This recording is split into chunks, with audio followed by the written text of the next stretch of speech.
Hello everyone, welcome to SD technical classes. मैं David Kumar एक बार और आप सभी का फिर से स्वागत करता हूं। तो आज मैं आप लोगों के सामने एक नया वीडियो लेकर नए टॉपिक के साथ आपके सामने उपस्थित हुआ हूं। चलिए उससे हम जो है वीडियो स्टार्ट करने से पहले आज हम अपने ग्रुप के बारे में देख लेते हैं। एसडी टेक्निकल क्लासेस में जो क्वालिफाइड टीचर्स हैं वो कौन कौन से ट्रेड और कौन कौन से सर जो हैं यहाँ पे टीचिंग कराते हैं। तो सबसे पहले देख लेते हैं जो हमारा एसडी टेक्निकल क्लास है उसमें से इलेक्ट्रिकल का इलेक्ट्रीशियन जो थ्योरी है वो जो है शहनवाज खान सर जो है लेते हैं। उसके बाद हमारा सेकेंड नंबर पर आता है मैकेनिकल ITI के फीटर ट्रेड से, तो वो है हमारे डेविड देवांगन सर जो मैं खुद वो मैं लेता हूँ। उसके बाद है तीसरे नंबर पे इलेक्ट्रॉनिक मैकेनिक जो कि हमारी संजीदा मैडम लेती है। उसके बाद चौथे नंबर पर आता है इंजीनियरिंग ड्राइंग और वर्कशॉप कैलकुलेशन मतलब कि WCS जो है हमारे शशिकांत डांगी सर लेते हैं। ये हमारा अभी तक का क्या है एसडी टेक्निकल क्लास का ये जो है ग्रुप है जो कि ये सर और मैडम हमें आप लोगों को वीडियो प्रोवाइड कराते हैं। इसमें से जो है इलेक्ट्रीशियन और फिटर का जो है वीडियो आना स्टार्ट है, अभी भी चल ही रहा है और बहुत ही जल्दी आपको इलेक्ट्रॉनिक मैकेनिक और जो है वर्कशॉप कैलकुलेशन और इंजीनियरिंग ड्राइंग का वीडियो मिलना स्टार्ट हो जाएगा। तो आप हमारे एसडी टेक्निकल ग्रुप के साथ चैनल के साथ बनी रहिए जिससे कि आपको सही और सटीक जानकारी मिल सके। तो चलिए लेट न करते हुए आज की इस वीडियो को हम जो है स्टार्ट करते हैं। देखिए आज मैं आप लोगों के सामने कैलिपर लेकर उपस्थित हुआ हूँ जो कि आज हम जानेंगे कि कैलिपर होता क्या है, किस प्रकार का इंस्ट्रूमेंट है और कहाँ पे यूज़ करते हैं, कितने टाइप्स के होते हैं, कैसे यूज़ करते हैं, ये सारी चीज़ें। तो चलिए हम देख लेते हैं। सबसे पहले इसका डेफिनेशन परिभाषा क्या होता है, आखिर कैलिपर होता क्या है। देखिए कैलिपर एक प्रकार का इनडायरेक्ट मतलब अप्रत्यक्ष मापी औजार है।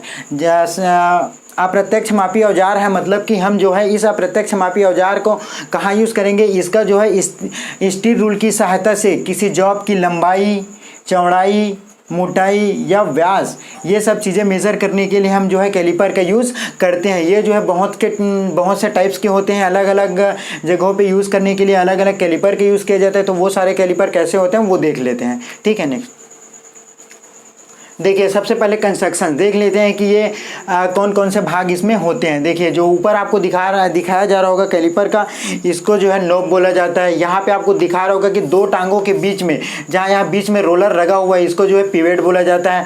और अगर हमारा कैलिपर स्प्रिंग जॉइंट कैलिपर है तो यहाँ पे जो है नट होता है, नर्लिंग किया हुआ नट होता है जिसको हम जो है रोटेट करके चाहे क्लॉकवाइज या एंटी क्लॉकवाइज करके जो है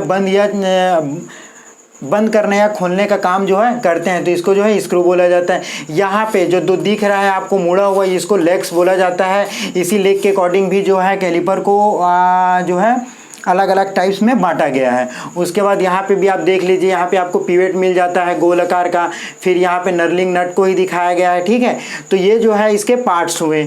उसके बाद देख लेते हैं मटेरियल कि आखिर जो हमारा कैलिपर होता है वो कौन सी मटेरियल का जो है बना हुआ रहता है। तो जो हमारा कैलिपर है वो है मुख्यतः माइल्ड स्टील और हाई कार्बन स्टील का बनाया जाता है। आपको अगर माइल्ड स्टील से बनाया हुआ कैलिपर है तो उसको जो है उसके पॉइंट को घिसने से बचाने के लिए उसको जो है केस हार्ड कर दिया जाता है। और अगर हमारा हाई कार्बन का स्टील है तो उसको घिसने से बचाने के लिए क्या चीज़ हार्ड एंड टेम्पर कर दिया जाता है। अब याद रखिए कभी कभी क्वेश्चन में ये पूछा जाता है कि जो है हमारे के लिए माइल्ड स्टील से बने हुए कैलिपर को घिसने से बचाने के लिए इनमें से कौन सी क्रिया की जाती है, तो वहाँ पे आपको केस हार्डनिंग बताना है। ठीक है, अगर आपका हाई कार्बन स्टील है तो उसको जो है हार्ड एंड टेम्पर किया जाता है। ठीक है दोस्तों, उसके बाद है हमारा स्पेसिफिकेशन कि हम जो अपना कैलिपर होता है उसको स्पेसिफाई कैसे करते हैं। तो जो अपना कैलिपर के विनिर्दिष्टीकरण है उसको हम क्या करते हैं, पिवेट के सेंटर से लेग के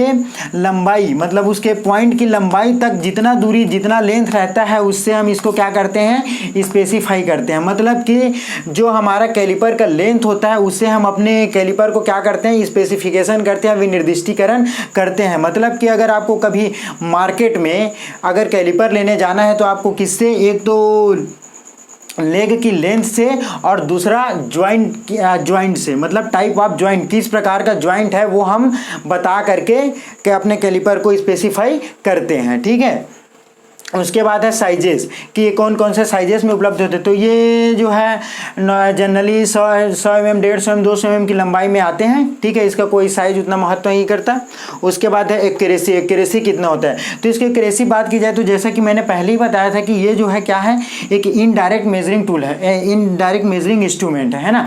तो इनडायरेक्ट कहने का मतलब है कि इसमें तो कोई स्केलिंग की नहीं होती, तो इसका तो कोई इसका एक्यूरेसी उतना होगा जितना हम किसी टूल के सहारे से। तो जैसा कि मैंने पहले बताया कि हम इसको कैसे यूज़ करते हैं, स्टील रूल के सहारे। मतलब कि यहाँ पे जैसे देख रहा होगा आपको, ये कोई मेज़र कर रहा है इनसाइड या फिर आप देख लोगे आउटसाइड। तो ये मेज़र करने के बाद हम इस इंस्ट्रूमेंट को या फिर इस कैलिपर को कहाँ ले जाते हैं, स्टील रूल पे ले जाते हैं। जैसे कि थोड़ा सा बैक करना,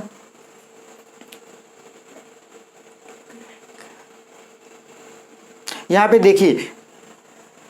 देखिए बैग यहाँ पे जैसे मान लो एक जेनी कैलिपर है, इससे हम क्या कि किसी चीज़ को मेज़र करने के लिए सबसे पहले स्टील रूल में मेज़र किए, ठीक है। उसी प्रकार होता है, ठीक, उसी प्रकार होता है कि क्या होता है, सबसे पहले हम कैलिपर से मेज़र कर लेते हैं, उसके बाद इसको हम कहाँ ले जाते हैं, स्टील रूल पे। तो हमारा इसका कहने का मतलब एक्यूरेसी, जितना स्टील रूल का एक्यूरेसी होता है उतना ही हमारा इस कैलिपर का एक्यूरेसी होगा। तो स्टील रूल का एक्यूरेसी 0.5 mm होता है, तो इसका भी एक्यूरेसी कितना होगा, 0.5 mm ही होगा। उसके बाद अब देख लेते हैं टाइप्स ऑफ कैलिपर। जो हमारा कैलिपर है वो कितने प्रकार के होते हैं। तो जैसा कि मैं बताना चाहूँगा कि जो हमारा कैलिपर है वो अगर बात किया जाए मेनली रूप से तो ये 2 प्रकार के होते हैं। सबसे पहले जोड़ के अनुसार और दूसरा जो है लेग के अनुसार। तो हम जो जोड़ के अनुसार फिर से उसके टाइप्स आते हैं और लेग के अनुसार फिर से उसके टाइप्स आते हैं। तो सबसे पहले हम देखेंगे अकॉर्डिंग टू जॉइंट, मतलब जोड़ के अनुसार जो हमारा कैलिपर है वो कितने प्रकार के होते हैं। तो जो जोड़ के अनुसार जो है सबसे पहला आता है हमारा फर्म जॉइंट कैलिपर, मतलब कि दृढ़ जोड़ कैलिपर। दृढ़ जोड़ कहने का तात्पर्य ये है कि जो हमारा कैलिपर का लेग होता है वो जो फलक्रम होता है वहाँ पे जो जुड़ा होता है, इसको जो है रिविट के सहारे जो है जोड़ दिया जाता है, ठीक है। तो ये क्या हो जाए, दृढ़ जोड़ हो जाता है। इसी को जो है दृढ़ जोड़ कैलिपर बोला जाता है। अब इसको जो है होता क्या है, इसको जो है खोलने और बंद करने में थोड़ा सा परेशानी होता है। मतलब कि मान लो हमें 5.6 mm से 5.7 mm के बीच में अगर हमें मेज़र करना है, तो इसको क्या, अगर हम कभी अगर ये टाइट है खोल रहे हैं तो ज़्यादा खुल जाता है, अगर बंद कर रहे हैं तो ज़्यादा बंद हो जाता है। तो हम इससे एक्यूरेट जो है कभी कभी मेज़र नहीं कर पाते। तो इसका जो है स्प्रिंग, इसके बाद हम जो जॉइंट पढ़ेंगे उसकी तुलना में इसका जो उपयोग क्या है, कम किया जाता है, ठीक है। इसको जो है दृढ़ जोड़ इसी की वजह से बोला जाता है कि इसके दोनों टांगे को जो है बीच में दृढ़ जोड़ या फिर रिवेट से जो है क्लेम कर दिया जाता है, इसीलिए इसको जो है दृढ़ जोड़ कैलिपर बोला जाता है जॉइंट के अनुसार, ठीक है। उसके बाद नेक्स्ट, अब यहाँ पे आपको मिल जाएगा स्प्रिंग जॉइंट कैलिपर। अब स्प्रिंग जॉइंट कहने का मतलब क्या है, इसके जो दोनों टांगे हैं, इसके टांगों के बीच में एक पिवेट लगा दिया जाता है, ठीक है। पिवेट लगाने के बाद नीचे आपको दिख रहा होगा ये जो होता है एक स्क्रू और एक नर्लिंग नट, यहाँ पे आपको देखने को मिल जाता है। इस नर्लिंग नट के सहारे जो हमारा कैलिपर है इसको खोला या बंद किया जा सकता है। तो इसमें हमें किसी प्रकार की जो है अपना प्रेशर या अपना दाब लगाने की जरूरत नहीं पड़ती। यहाँ पे क्या होता है, हम इस नर्लिंग नट के सहारे नर्लिंग नट को ही खोलकर या बंद कर आराम से इसको जो है खोल या बंद कर सकते हैं। तो यहाँ पे जो है छोटा, अगर हमें छोटा भी माप थोड़ा बहुत आगे पीछे भी करना है तो हम इस नट के सहारे जो है आगे पीछे कर सकते हैं। तो अकॉर्डिंग टू दृढ़ मतलब जो दृढ़ जोड़ कैलिपर होता है, फिक्स जॉइंट कैलिपर, उसकी तुलना में जो है स्प्रिंग जॉइंट कैलिपर का यूज़ ज़्यादा किया जाता है और इसका यूज़ करना सरल होता है। तो उसकी तुलना में हम कह सकते हैं कि ये ज़्यादा यूजेबल होता है, ठीक है दोस्तों। तो ये हुए हमारे जॉइंट के अकॉर्डिंग 2 प्रकार के होते हैं, एक तो दृढ़ जॉइंट कैलिपर होता है और दूसरा स्प्रिंग जॉइंट कैलिपर होता है, ठीक है। अब देखते हैं दूसरा। तो जो हमारा कैलिपर का होता है वो दूसरा टाइप कौन सा, अकॉर्डिंग टू लेग्स, मतलब कि उसके लेग के अनुसार जो है प्रकार, कितने प्रकार के होते हैं। तो सबसे पहला होता है आउटसाइड कैलिपर। उसके लेग के अनुसार बात की जाए तो सबसे पहले हमारा आता है आउटसाइड कैलिपर। मतलब कि देखिए इसके लेग के अनुसार इसको आउटसाइड कैलिपर बोला जाता है। आउटसाइड कैलिपर क्यों बोला जाता है, क्योंकि ये जो है बाहर का डायमीटर या फिर लंबाई चेक करने का काम आता है। इंटरनल कोई भी इंटरनल डायमीटर या अंदरूनी माप ये नहीं ले सकता, ये जो है बाहरी माप, इसीलिए इसको बाह्य कैलिपर भी बोला जाता है। ये जो है बाहरी माप या बाहरी डायमीटर, बाहरी लंबाई को लेने का कार्य करती है, इसीलिए इसको क्या बोला जाता है, बाहरी कैलिपर या आउटसाइड कैलिपर जो है इसको बोला जाता है। यहाँ पे आपको दोनों टाइप्स के जो है कैलिपर देखने को मिल जाएंगे, एक दृढ़ जॉइंट कैलिपर और दूसरा जो है स्प्रिंग जॉइंट कैलिपर, ठीक है। और ये जो है लेग के अकॉर्डिंग बोला जाए तो ये क्या होता है, आउटसाइड। क्यों? क्योंकि ये जो है बाहरी माप को मेजर करता है, इसलिए इसको क्या है, आउटसाइड कैलिपर बोला जाता है। अब दूसरे नंबर पे आता है हमारा इनसाइड कैलिपर, कौन से, लेग के अकॉर्डिंग। तो आपको यहाँ पे दिख रहा होगा इसका जो लेग है वो सीधा सीधा आकर यहाँ पे थोड़ा बाहर की तरफ मुड़ा हुआ है। तो इससे हम क्या करते हैं, किसी भी चीज़ को, जैसे कि आप एक पाइप सोच लो, पाइप सोचे, अब इस कैलिपर को जो है हम क्या किए, पाइप में इसके अंदर डाल दिए, तो डालने के बाद इसको फैलाए, तो इसका अंदर का पाइप का जो है अंदरूनी हम डायमीटर इससे क्या कर सकते हैं, मेज़र कर सकते हैं, ठीक है दोस्तों। तो यही होता है हमारा क्या चीज़, इनसाइड कैलिपर, जिसकी सहायता से हम किसी अंदरूनी माप को जो है मेज़र कर सकते हैं, या फिर स्लॉट की चौड़ाई मेज़र कर सकते हैं, झिर्री की चौड़ाई जो है हम इससे मेज़र कर सकते हैं, ग्रू की चौड़ाई मेज़र कर सकते हैं। जितने भी अंदरूनी अगर हमें चौड़ाई या फिर डायमीटर मेज़र करना है तो हम इसकी सहायता से जो है मेज़र कर सकते हैं। इसमें भी आपको दोनों टाइप्स के जो है कैलिपर मिल जाएंगे, एक तो दृढ़ जॉइंट वाला कैलिपर और दूसरा जो है स्प्रिंग जॉइंट वाला कैलिपर, दोनों आपको दिख रहे हैं।